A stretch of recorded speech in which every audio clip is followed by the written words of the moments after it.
What's up guys, Spin Firearms here, and today I'm going to talk to you guys about the best everyday carry choice when it comes to capacity, ergonomics, reliability, all that. I'm going to break it down to you right now. And I'm going to start by saying also this video is sort of a troll. Now keep watching, it's sort of a troll because I have to do this. Obviously you know what my favorite firearm is, my favorite carry firearm, the Glock 26. So I'm guessing you clicked on this video and thought, okay, here it is, Glock 26, that's what he's going to talk about because that's what he always talks about. Well, it's not. I just had to get back at some of the trolls. The best everyday carry choice is not that simple. Even for home defense and so on, any kind of firearm being the best, it's not that simple. And I'll break it down to you. So I always get comments, people saying, oh, what's your favorite everyday carry firearm? What is the best everyday carry firearm? Is this a good everyday carry firearm? And the hardest part about responding to these people is I want to help. I want to guide them in the right direction. And sometimes we become opinion-based or biased and so on. Other times you can spit facts and, it is what it is. Now, I get asked that all the time, and it's so hard because here I am, I'm 5'9", 175 pounds, have size large hands or large gloves, I guess is what I wear. But I have chubby fingers, you know what I mean? My fingers are short and chubby. So I have different hands than dang near all you guys. I have a different body when it comes to how I carry, when it comes to being able to conceal a firearm without printing. I have a different body than 99% of you guys. And that's what makes this all so hard. On top of that, we have different careers. We have different size family, different age kids, different events we are all doing, different activities, and so on. So that makes it very hard for me. So what I try to do is lead you guys in the right direction. When I'm talking about firearms in these videos, such as the FN 503, which they destroyed in the Military Arms Channel review, which is fine, there's a reason why I talk about it. I don't say it's the best firearm out there. I simply say what it's been for me has been a reliable firearm that I know I can trust even when it's dirty, gunked up, beat down, unclean, and so on. And that's why I consider it such a great firearm.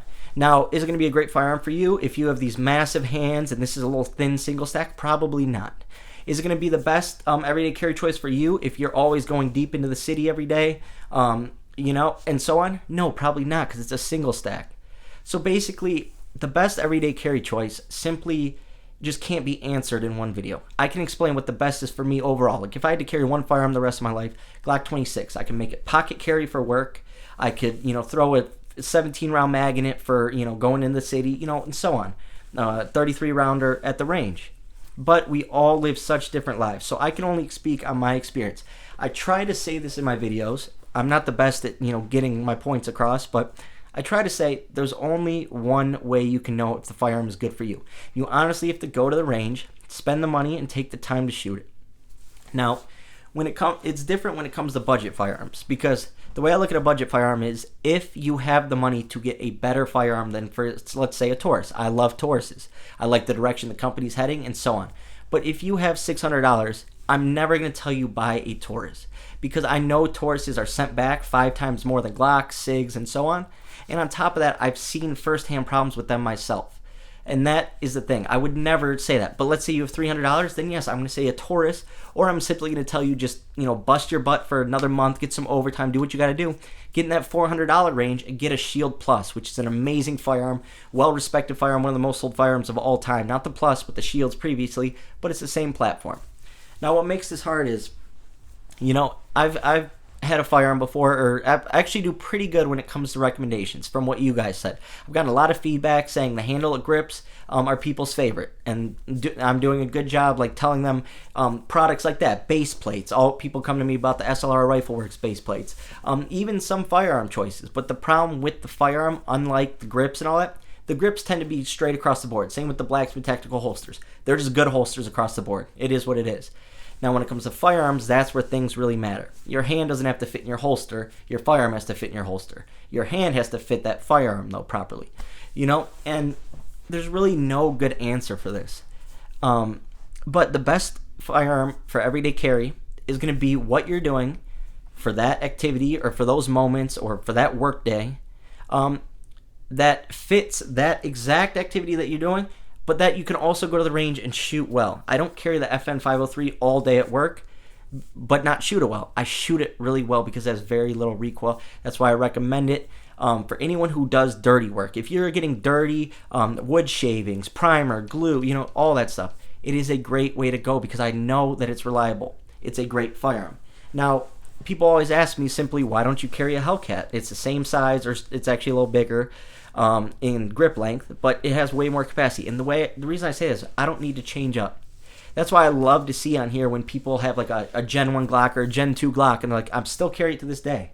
And there's a reason for that. It works. So instead of asking me what is the best everyday carry choice, or something like that, just say what is the best for this activity, or this is what my life is like.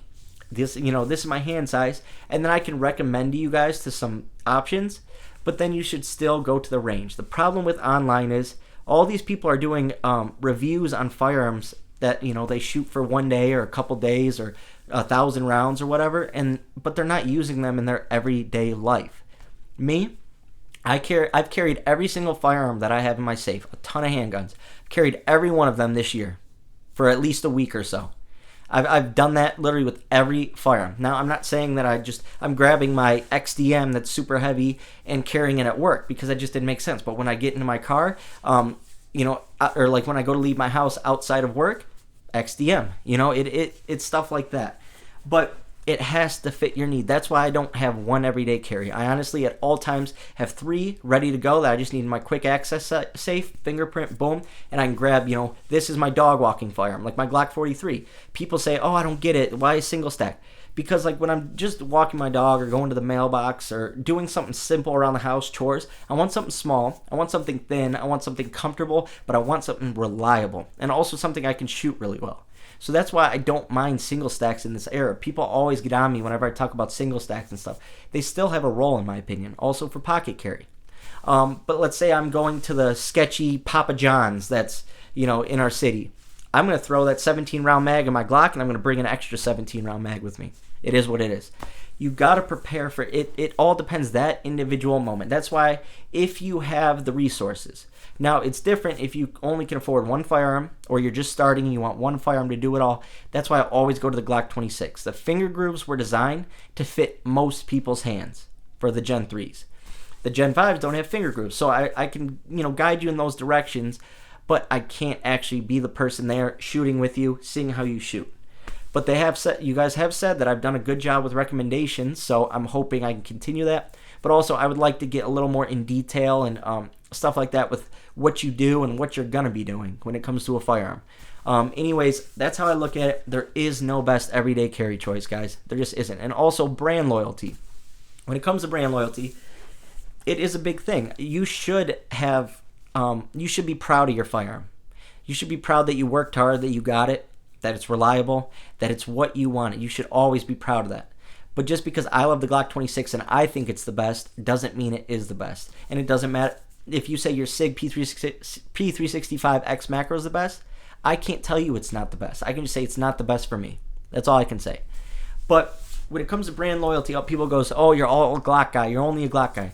I think I have 11 different brands of handguns, or 12 different brands, so I'm not just a Glock guy. But the reason I go with Glock is they just work for me. They work for my life. They just run. They've never caused me issues. Out of every firearm brand I've ever owned or shot, I've actually sent firearms back for repair. I've had a lot of customer service things with firearms in the past. And on top of that, I have a bunch of firearms that I just have never had on this channel before. But anyways, there's a reason why I'm so loyal to Glock, and there's nothing wrong with that. It's because I feel like it's loyal to me. I feel like if I'm in that self-defense encounter, that firearm will be loyal to me as long as I've been taking care of it and doing what I need to do maintenance-wise.